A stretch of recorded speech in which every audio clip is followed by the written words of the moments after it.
खड़क सिंह के खड़कने से खड़कती हैं खिड़कियाँ और खिड़कियों के खड़कने से खड़कता है खड़क सिंह। आज मैं मेरा अली खान पर मौजूद हूँ। कुछ दिन पहले यहाँ पे गैस की इफ्तिताई तकरीब हुई जिसमें तैमूर हैदर शाह और बाबर नवाज की काफिशों को जो है बुरे कार लाते हुए गैस का काम शुरू किया गया, जिसके 350 गाँव के लोगों के चेहरों पर खुशियों की नूरानी छा गई।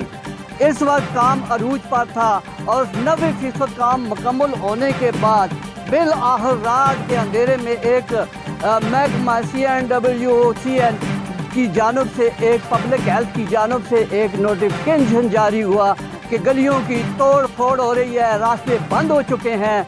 मेरे ख्याल में जो वीडियो व्लॉग मैंने बनाया उसमें रक्शे भी आ रहे हैं और सुजुकियाँ भी आ रही हैं और वो ट्रैफिक की आमदोरफ्त का भी सिलसिला जारी है।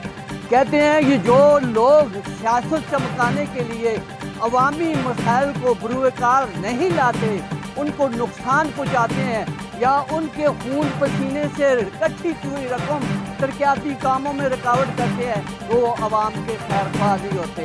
इस वक्त मैं मौजूद हूँ एलियान मेरा अली खान के मुख्तलिफ जगह पर। यहाँ पे मैंने इन लोगों की बातें जो मैंने सुनी है, आज मैं मजबूर हूँ कि यहाँ पे आके मैं अपना व्लॉग बनाऊँ। आइए इन लोगों की बातचीत सुनते हैं कि इनका क्या कहना है। जी बाबर खान ना शुक्रिया अदा करना जिहड़ा इतना मेगा प्रोजेक्ट मेरा अली खान ते गैस ना साने काम शुरू किया गया और चंद एक मीडिया ते सोशल वर्कर खबर ला के झूठिया खबर ला के जरा रस्ते सारे बंद हो गए, गलियां पट्टियां गई, मन गल्लां कीतियां गई, उसने खिलाफ असाने मेरा अली खान ने लोग जितने भी इकट्ठे हुए मैं इन्होंने शुक्रिया भी अदा करना। नाल बाबर खान और DC हरीपुर पब्लिक हेल्थ और CNW ने महकमे अगे असी रिक्वेस्ट करने कि असाने कम में रुकावट ना पाई जुले और जिथे काम असाना तकरीबन 60 या 70% कंप्लीट हो गए, थोड़ा बहुत जो काम रह गया उस कंप्लीट होने तो जी रुकावट पाई नहीं, असा दूर करके इन्होंने लोगों ने काम होना चाहिए। लिहाजा असी ये दरख्वास्त करने हैं बाबर खान अगे, सैयद तैमूर हैदर शाह साहब अगे कि जो असा काम है असा पाया तकमील तक पहुँचाओ कि लोगों ने बहुत सारा 300-350 घर जोड़े ने सारी गैस तो मरहून हो, जिहड़ियां गलियां पट्टियां गई वो लोग इत्थे तक कि खुद अपनी मदद आपने तहत वो ठीक भी पे करने तो मजीद जो काम रह गया असी करसा भी। लिहाजा मेहरबानी करके सारे कम में रुकावट जी पाई गई ये ख़त्म किया जुड़े। शुक्रिया जनाब DC साहब और तमाम अफसरान जिहड़े इस महकमे नाल ताल्लुक रखने। असां 20 साल तो गैस बिजली और पानी तो महरूम हाँ, दूसरे काम अल्हम्दुलिल्लाह हो गए और गैस तो असी काफ़ी अरसे तो महरूम हाँ और असां जुदा किया गया। लिहाजा बाबर खान ने बड़े मशकूर हाँ कि उसने मेहनत करके असां ये मुश्किल वक्त में गैस दी है और इलाके ने चंद एक बंदे जिहड़े आबादी तो अलावा अपनी जात ने खातर उन्होंने बंदियां ये गलत काम किया है और रुकावट पैदा की ने, जद के रोड भी क्लीयर ने, सब कोई किसी बंदे कोई परेशानी नहीं है। उसने बावजूद असाने खिलाफ असाने काम रुकवाने की कोशिश की ने, असाने इलाके नाल बहुत बड़ी ज्यादती की गई है। लिहाजा इस चीज़ ना आर्डर कैंसल करके अदायतदारी की जुले ताकि असाने जल्द से जल्द जरा बाकी काम 10% रह गए वो मुकम्मल हो जाए। सारे जितने लोग ने मौला उस्मानाबाद ने इकट्ठे ने ये गैस ना काम बाबर नवाज साहब, तैमूर शाह साहब, शबीर साहब ने मेहनत ने वजह तो कोई थोड़े बहुत काम शुरू है जी असी तकरीबन 10-15 साल हो गए, 20 साल हो गए ने असी इस चीज़ तो महरूम हाँ। लेकिन जिसले काम शुरू है और कुछ लोगों ने आके इतने अपनी मुफाद हासिल करने वास्ते पोस्टां लाइया ने कि साढ़े रस्ते बंद हो गए ने। इस इलाके में इतनी हैवी ट्रैफिकिंग नहीं है कि मतलब है कि जी किसी बंदे या नुकसान हो रहा है या किसी ने इतने बड़ा एहतजाज कर वो किया किसी ने, जिसने ये सिर्फ अपने ज़ाती मुफाद से इन्होंने किया। इस जितनी नालियाँ पिया ने गैस कटाई वास्ते वो लोगों ने कोई खुद फील्ड कीतियां ने और खुद जी इंतजामिया लगी गई उन्होंने भी फिर नाल कीतियां ने। लिहाजा असी DCO साहब, DPO साहब, बाबर नवाज साहब, तैमूर हैदर शाह साहब नाल रिक्वेस्ट करने कि तुसी आके महकमे ने मुतलका लोग इत्थे भेज के उन्हें चेक कराओ कि यह वाकया आया है किसी जगह तो कोई रास्ता बंद है या नहीं है। लिहाजा इस खुद उन्होंने अपनी इंतजामिया जो मुतलका इदारे ने वो आकर देखो बंद करने तो पहले उन्हें देखना चाहिए। मतलब ये नहीं कि किसी ने कहने थे किसी ने इशारे ते बंद करके आखो नहीं जी चलो तुसाने एक काम असी बंद कर रहे हैं। लिहाजा वो आप आके महकमा मौजूदा सूरत हाल देख के ही तो अगर इस उत्ते कोई एक्शन करना है। लिहाजा ये असां लोगों ने मुफाद है। असां ने तकरीबन 350 घर ने जिहड़े इस तो महरूम ने, ते बाकी लोग फ़ायदा उठा रहे हैं। जिहड़े फ़ायदा उठा रहे हैं वो इस विच इंटरफेयर कर रहे हैं। लिहाजा मेहरबानी करके इस इलाके आके मुतलका महकमा जिहड़ा वो आके देखे, ताकि किसी जगह से कोई अगर रुकावट है तो असीं खुद उस दूर करने वास्ते तैयार हाँ। जनाब आला ये काम तरक्याती तौर उत्ते शुरू किया गया है और जिन्होंने शुरू किया है असीं उन्हां दा शुक्रिया अदा करने हैं। उस तो अलावा किसी किस्म की तकलीफ ना होने की वजह तो इन्हां लोगों ने इस काम के अंदर रुकावट पाई है। आया उन्हां दी गमी शादी दुआ त्रीया कोई निज़ाम उन्हां दा साडे नाल नहीं कि अस नाल जान बुझ के दुश्मनी की गई है और साडा काम होंदा जिहड़ा जे रुकाया गया है। और महकमा आके इस मौक़ों पर देखे, अगर महकमे वाले आखन कि भाई किसी जगह रुकावट है तो फिर असीं उस दूर करने वास्ते तैयार हाँ, वरना असीं जिहड़ा साडे नाल ज़्यादती करसी असीं इंशाअल्लाह उस नाल पूरा बाईकाट करसां और असीं कदे वास्ते उस तस्लीम ना करसां कि ये साडा मेहरबान है और असां दा खैर ख्वाह है।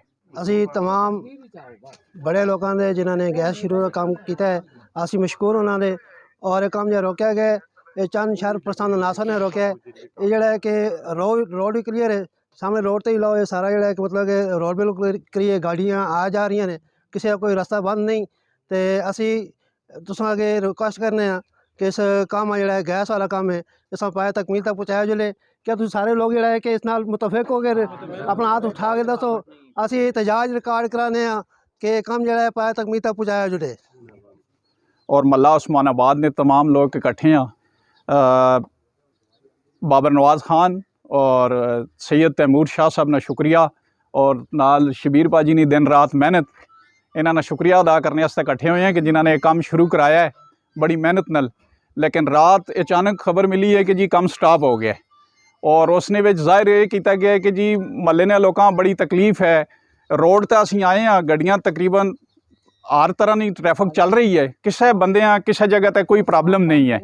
लिहाजा असानी बाले एकाम बाला से दरख्वास्त है कि इस आर्डर मनसूख किया जुला और एक काम दोबारा इसी तरीके नाल शुरू किया जुला है, क्योंकि 350 घर ना मसला है, कोई एक बंदे नहीं गल ना मसला नहीं है कि जिसने महल्ले चों उठ के और उसने पोस्ट ला दी है कि जी इतना लोग बड़े तकलीफ नाल गुजरे हैं। किसी जगह तो एक दिन भी ट्रैफिक बंद नहीं हुई। लिहाजा असानी यही दरख्वास्त है कि इस काम दोबारा जारी करने ने अहकामात जारी किए जुल। वालेकुम, साड़ी दरख्वास्त है बाबर नवाज़ साहब और शाह साहब और शबीर भाजी ने बड़ी कुर्बानी की है। ये जी साढ़े महल्ले का कोई किसी किस्म की कोई परेशानी नहीं, कोई ट्रैफिक की कोई गड्डी कोई रक्शा या कोई किसी बच्चों का कोई भी मसला नहीं होया। तो लिहाजा साढ़ा 350 घर है, मेहरबानी की जाए कि असां दा ये मामला गैस वाला हल हो जाए। ठीक है जी, मतलब को सारे अस्सलामुअलैकुम जी, मैं बाबर नवाज़ खान ने शुक्रिया अदा करना। रोड सारा चलदा पिया तो जिन्हें लोगों ना रहिंदे काम उन्होंने भी होना चाहिए सारे ने, यानी कि पूरा महल्ले में जिहड़े घर रहने उन्हें सारे ने होना चाहिए। बाबर नवाज़ साहब ना तैमूर शाह साहब ना शुक्रिया अदा करना जिन्हें ये काम शुरू किए थे। इंशाल्लाह रोड शोड सारे क्लियर, जिन्हें कंप्लेन की थी वो जी गल कोई नहीं, ये सारा महला कट्ठा है, गड्डियाँ आ जा रही ने, कोई मसला नहीं, गलियाँ सारियाँ क्लियर हैं, साफ शफाफ हैं, असी पूरे महल्ले फिरे हैं। इंशाल्लाह गैस जोड़ा महला रहिंदा है थोड़ा जिहा काम होना चाहिए इन्हां लोगों का ही। 350 घर है, उन्होंने काम होना चाहिए। रोड सारे क्लियर हैं, गड्डियाँ होने असी तला आए हैं, सारियाँ आ जा रही, मसला कोई नहीं। मेहरबानी जनाब बाबर नवाज़ खान दा तैमूर हैदर शाह साहब दा शबीर साहब दा शुक्रिया अदा करना जिन्हां दी मेहनत नाल काम उजाला होया है कि दोबारा गैस लगनी शुरू हुई इस महल्ले। 28-30 साल हो गए, खान सारी जिंदगी इकतदार रहे, उन्होंने कुछ भी नहीं किया। गड्डियाँ लंघनियां ने पियां आउण भी तो इन्हें इंतशार फैलाने की कोशिश की है। ठीक है, नाल एवं लुगियां जाइयां मुकई ने डोगियां ने फोटो ला छड़े ने, यार लुगियां जाइए गैसा ला छड़ियां, घर ली जाई ने फोटो इस नहीं लाए। असी काम बाला के गुजारिश करने हैं कि सुदे साहिब क्राइम लाया जुले जिसने साढ़े इंसानी हकूक ते अकतलफी कराई कोशिश की है। मेरी गुजारिश है महकमे अगे तमाम अफसरान अगे बाबा नवाज साहब अगे कि दोबारा साढ़े काम शुरू किया जो ਜਿਹੜਾ ਬਕਾਇਆ ਰਨ ਹੈ ਉਹ ਵੀ ਇਨਸ਼ਾਅੱਲਾ ਤਾਲਾ अल्लाह ने हुक्म नाल मुकम्मल हो जाएगा और करोगे।